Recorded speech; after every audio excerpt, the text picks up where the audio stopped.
Bonjour et merci de nous retrouver pour ce nouveau numéro de J'ai testé pour vous. Aujourd'hui, nous nous retrouvons à Mios, aux abeilles de Leyre. On va aller à la rencontre de Laurent Casalet, qui est un passionné d'apiculture et qui va nous faire découvrir tout ce monde des insectes pollinisateurs. Je vous invite à me suivre. Ce que je vous propose, c'est qu'on va déjà aller voir les ruches, les abeilles, voir un petit peu comment ça se passe de près.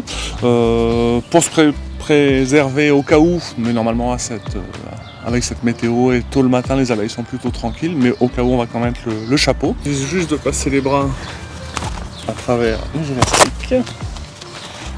Voilà, d'enfiler. Hop, et voilà, c'est tout.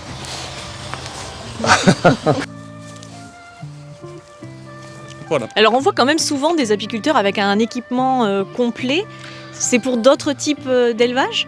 Alors, l'apiculture conventionnelle a plus vocation à exploiter l'abeille pour récolter de nombreux kilos de miel et éventuellement un petit peu de cire également. Donc, comme les interventions sont plus fréquentes, sont plus intrusives dans la ruche, les apiculteurs ont besoin de beaucoup plus se protéger. Il faut toujours observer avant comment les abeilles sont, parce que comme tous les animaux, elles ont les jours avec et les jours sans.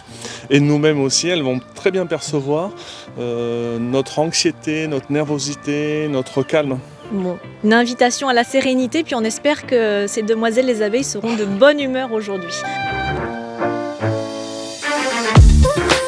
Une abeille qui butine n'a aucune agressivité et on peut approcher son doigt et la toucher, la caresser, sans qu'il n'y ait aucun risque.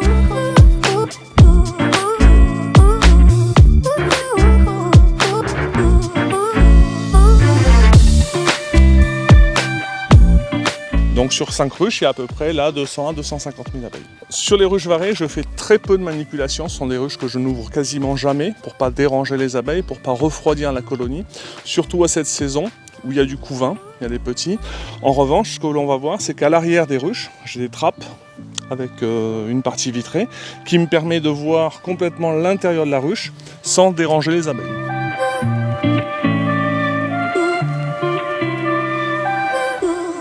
Là, vous avez sorti l'artillerie lourde. J'ai sorti l'artillerie légère, justement. Contrairement à ce qu'on voit souvent, c'est l'enfumoir. Beaucoup d'apiculteurs utilisent l'enfumoir. L'enfumoir est le moyen en fait de repousser les abeilles, sauf que c'est quelque chose d'assez agressif pour elles. Là, c'est tout simplement de l'eau avec des huiles essentielles, donc qui va produire le même effet, en plus rafraîchir un petit peu, mais être beaucoup moins agressif.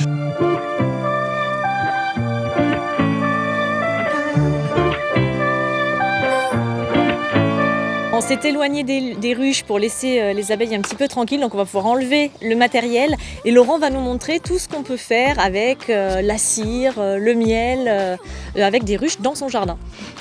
Alors j'ai préparé en fait en gros les 3 produits que je récolte à partir de mes ruches varées et horizontales, à savoir le miel bien sûr. Alors là j'en ai plus puisque la récolte est toujours un petit peu, elle va plutôt se faire au mois de juin. La cire que je vais récolter ensuite après avoir pressé, et également la propolis. On peut aussi faire des sprays de propolis, apparemment c'est très bon pour la sphère ORL notamment, on essaye. Ça, on sent quand même que ça a mariné dans le rhum. Hein. Petit ponche propolis. C'est un petit ponche propolis.